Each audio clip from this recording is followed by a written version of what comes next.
Hey there, welcome to another episode of the Star Wars Minute. It's your daily podcast in which we analyze, scrutinize, and celebrate the rise of Skywalker 1 minute at a time. I'm Alex Robinson from alexrobinson.fun. I'm Pete the Retailer from PeteTheRetailer.com. And I'm John from Nothing.com. And I'm El Adam from hosting trivia at Barcelona Bar in New York City. Mm-hmm. Welcome back. It's day 2 of Alphabetical Week. So what are we like in the help era of our week together? Somewhere around there? If we divide the Beatles by 5, what do we... Wait. or the Beatles timeline by 5, or them by 5. That's like 2 years per episode, roughly, right? So what are we in? Feels like it. Yeah. We're in the help era. Oh, maybe before the help era. I don't know. All right. Well, thanks for stoned out of our minds. Well, thanks for coming back, lads. Today we're talking about minute 67. I hope you guys watched minute 67 of The Rise of Skywalker, because that's what we're talking about. Minute 67 starts out with the Millennium Falcon leaving the Steadfast and jumping to hyperspace. The Steadfast. And it ends a minute later with Finn telling Rey that doesn't sound like her. That's your uncle talking. It doesn't sound like you. That's your uncle talking. That's mine. So the Falcon yeah, escapes. my first note for this minute. Crutch Hux. Crutch Hux. Crutch Hux. Crutch Hux. Crutch Hux. Crutch Hux. Crutch Hux. The Weird, new- wild stuff. The deluxe Hux Crutch. Are we talking about the bloodstained bandage? All that stuff. All that stuff. Yeah. I like, it's the I like the holdover. simplicity of the cane. That's great. Yeah. I mean, come on, guys. This is the future. It's like technology. Everything's great. The guy's got a big giant blood stain and a cane. Do we expect Well, you it's to the believe this? past. I think come on. that's what gives it away for General Pryde. He's like, we have droids that can heal a wound at the drop of a hat. Why are you walking around with like this is the 15th century or something? Why are you showboating this goddamn wound? He's like, Hux is all about kayfabe. Oh, my legs, sir. You say cane fabe? Cane fabe. Yes. That's cane not fabe. Yeah. Right. mutiny on the cane fabe. Yes, he has a very retro cartoon bandage on. Yep. Yeah. He should have had like one of those old timey water bottles too, like with or the ice bag rather, the kind of plaid thing where you put ice in it and you hold it on your head. Or holding a steak. Have you guys ever put a steak up to your eye after getting hit? I hear it works, but Does it really? I haven't it tried must. it. I mean, if people in olden times did it, it must be true. Yeah, it's delicious. Right.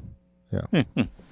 But if you get shot with a laser, would it not cauterize everything? That's why remember, it's I a think blaster. This is totally made up. This is totally. Yeah, he was just like stunned, and I now think he's theatrics. like, yeah. He's not gonna believe it if I just walk in like just say, "Oh, you see where this bruise is? That's where I got shot."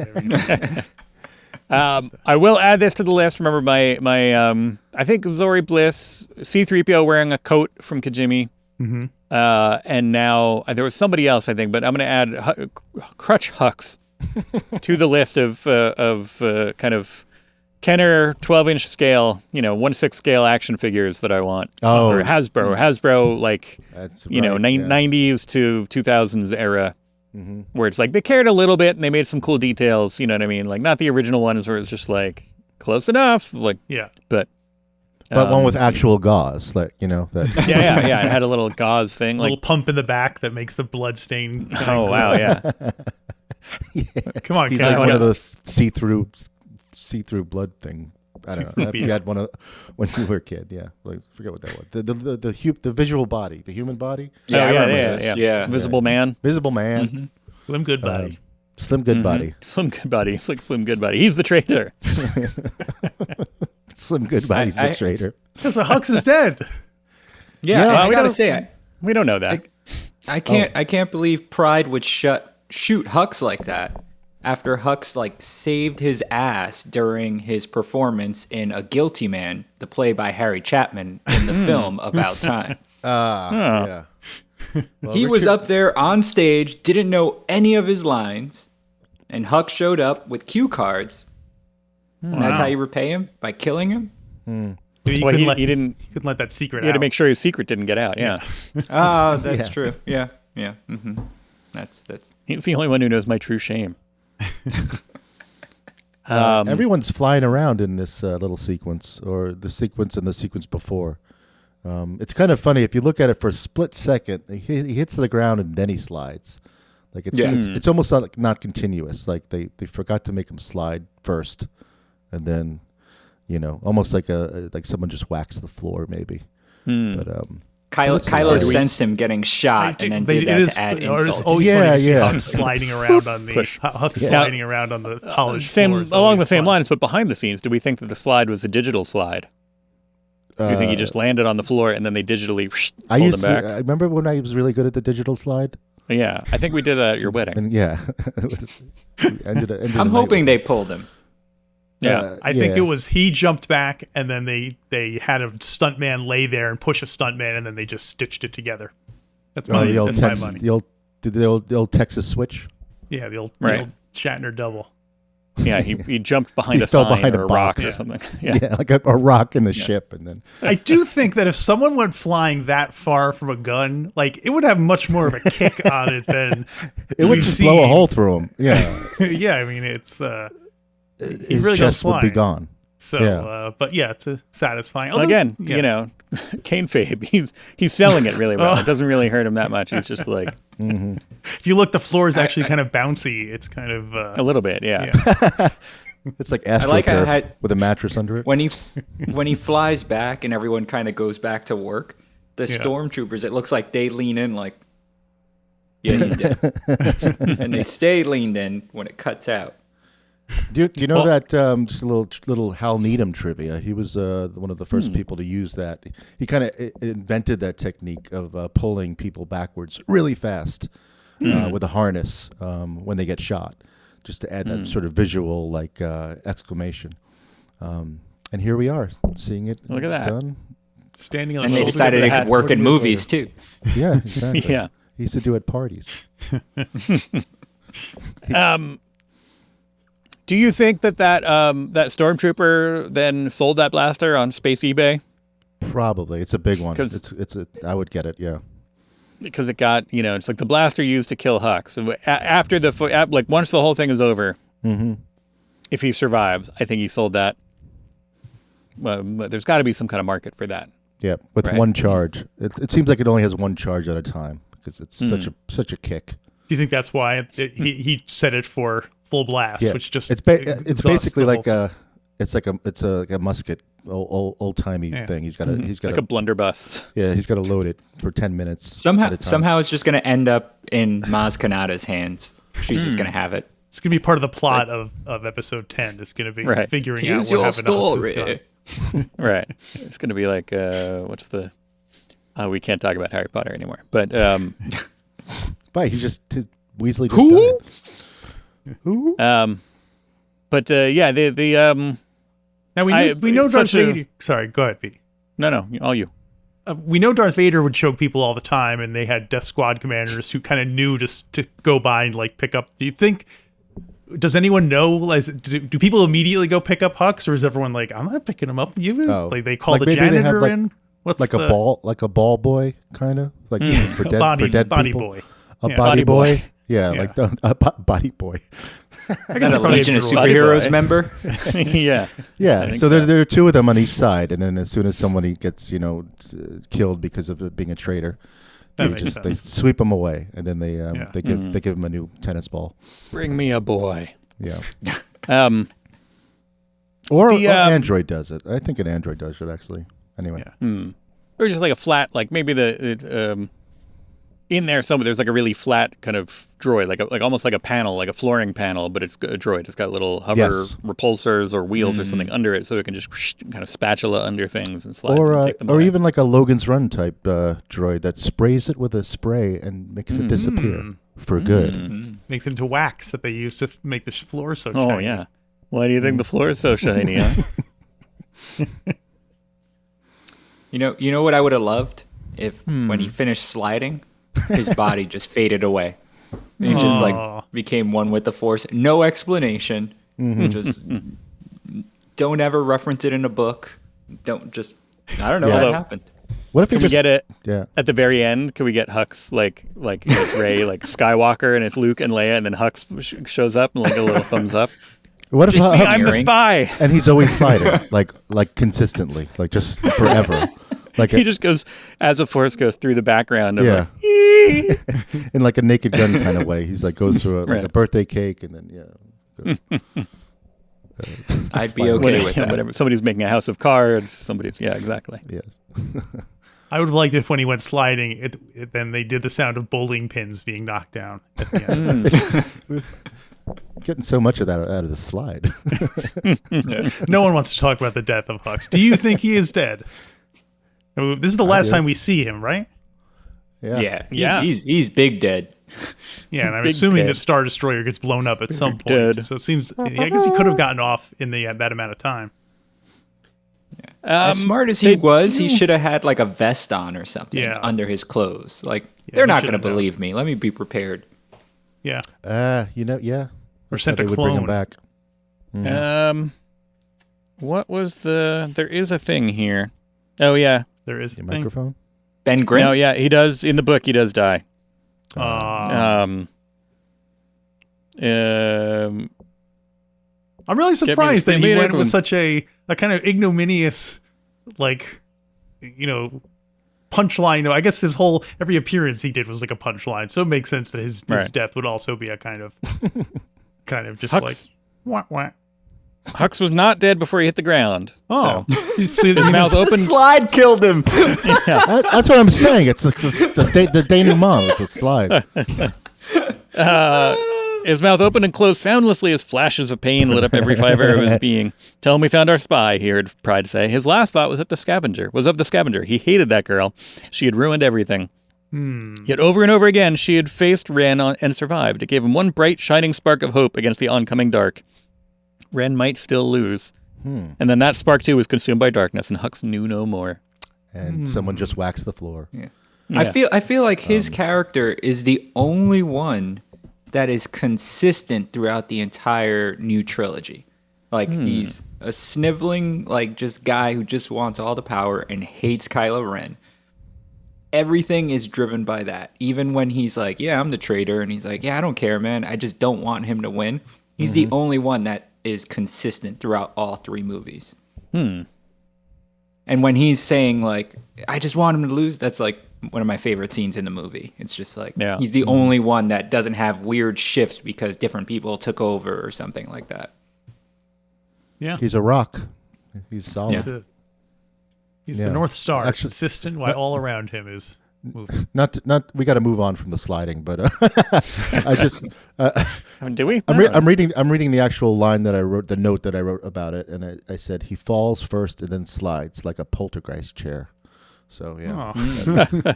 kind of look like that. Like they put Caroline down and she slides. Anyway, Right. we could go Does- on. we does get- he- Let's go edit Hux sliding through that scene, Tim. Yeah. Does Maybe he what do they the did fall is- slide? Go ahead, Alex. I was just saying, maybe they used that same gimbal that they did the last scene, and maybe they kind of tilted the floor, and that made Donald Gleason just go sliding down the. Maybe that's they shot him to like back to back. They're just like we had this gimbal for 4 hours. But everyone else would have had to been like secured to the floor because all those people in the background have to still be standing upright, so they would have to be. Maybe they're wearing, digital. no, they're probably wearing like braces, like mount on. They did have nice teeth. Yeah. Yeah. Hey, speaking of nice teeth, I want was- to call attention to one of our background people here. Oh, okay. Imperial Officer Lieutenant Lanzora Garan. She's the kind of the Imperial officer lady who's like standing right in the center of the screen when Hux gets blasted. Yeah. Played by actress Mandeep Dillon, and she is a regular currently on or recently on CSI Las Vegas. She was on Doctor Who, of course, and for a single episode, she was a presenter on Price is Right. So Wow. that's a unique, just for awesome. one day. I don't know if this was like a internship thing where they just had different people come in or what. It's like but- SNL guest presenters, Yeah. Right. and then they have like a band. You weren't excited enough about that recliner. You'll never make it in this business. She ran in. She was shouting out what all the prices were. Yeah. She's like $42, and We got a great show tonight. We got a speedboat and a refrigerator, so stick around. Hey, does Hux goes slide sliding, in yes. Force Awakens? Because he slides in The Last Jedi. Yeah. What if he slides in every movie? Yeah, does When- he? Because when remember, you mean Snoke, when- Snoke pulls him. yeah, and then, yeah. makes him breakdance. I'll tell you what. I've seen both Peter Rabbits, and he's definitely slides in those. There's a lot of slapstick. And, Right. Yeah, he gets pushed around a lot. No, I think it's his forte. I think that's his in his writer that he gets. It's to just something slide. he can do naturally, and they try to write it into each movie. Do you think if you have a good stunt double for a film, do you think like that person keeps doing you throughout a bunch of movies because they look enough like you? Pardon? Where Oh, do you yeah. think like you Sylvester fall in Stallone love has his and- own stunt guy who looks They usually much become like Sylvester Stallone. partners. Yeah. Well, like yeah, John it's your Wick. go-to guy. Yeah. Yeah, John John Wick was that director. He was Keanu's stunt double for a lot of stuff. The like Matrix. on the Matrix and stuff. Huh, wow. And they're like best buddies. And then like they kind of worked on John Wick together.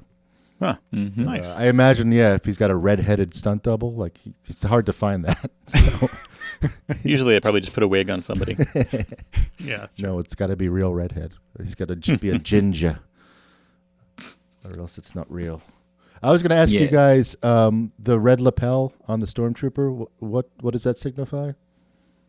The shoulder He's thing. looking for sand. Okay, good. Thank you. Yeah, I don't know. All right. Or I didn't. Did I not look closely enough at it? You mean like He's a little just- he's- pauldron he- kind of a thing? Yeah. It's like Yeah. it's like what the stormtroopers wore on Tatooine when they're on the. I'm guessing that's kind of like a commander thing, like knowing that that's the stormtrooper in charge Okay. of that particular group. But Just Shoot mix it that up a little one. bit. yeah, I don't know why they'd be on the bridge of the ship, but anyway, Mm-hmm. not my problem. All right. Just trying to get some technical, Speaking of problems, there's a strange little thing here where Poe is like, "Oh, the landing gear is broken." Okay, what?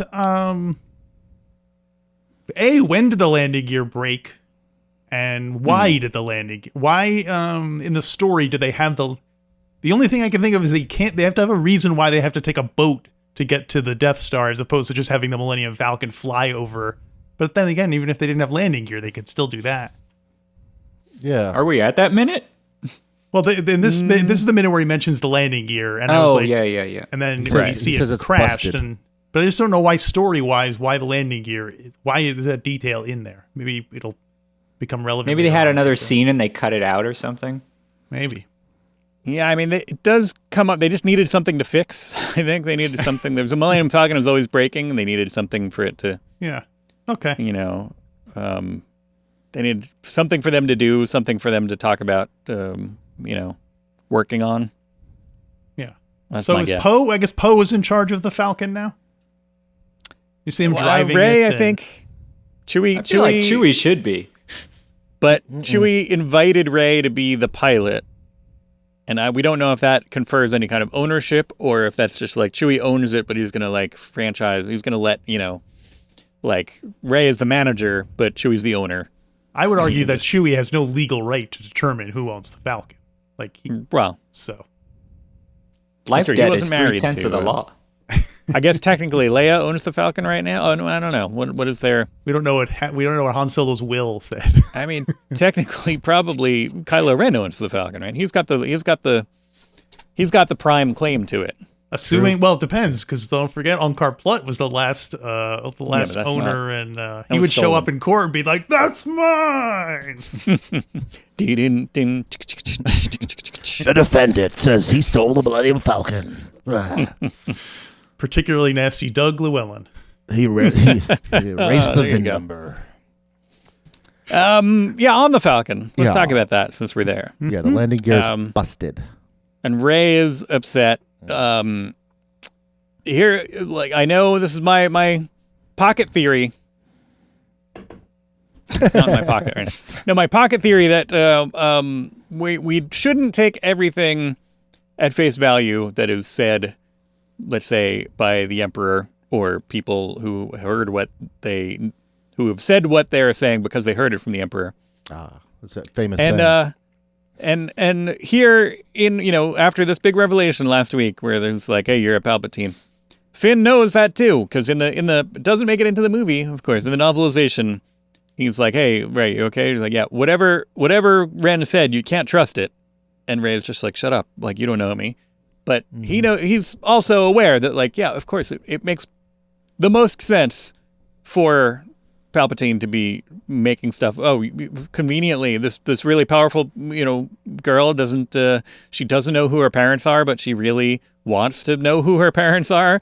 And let's throw that in there that we can. Oh, she's my granddaughter, and I killed her parents, so we can make her angry and connected to me at the same time. Mm-hmm. So, but he wants her dead at this point.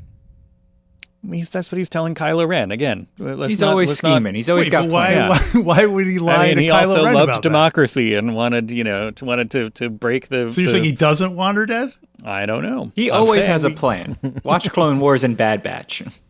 But if there's a scene, anyway, we'll talk about that when it happens. But that's anything else for minute number 67? I got one. Oh, you go, Pete. No, wait, maybe you're going to say the same thing.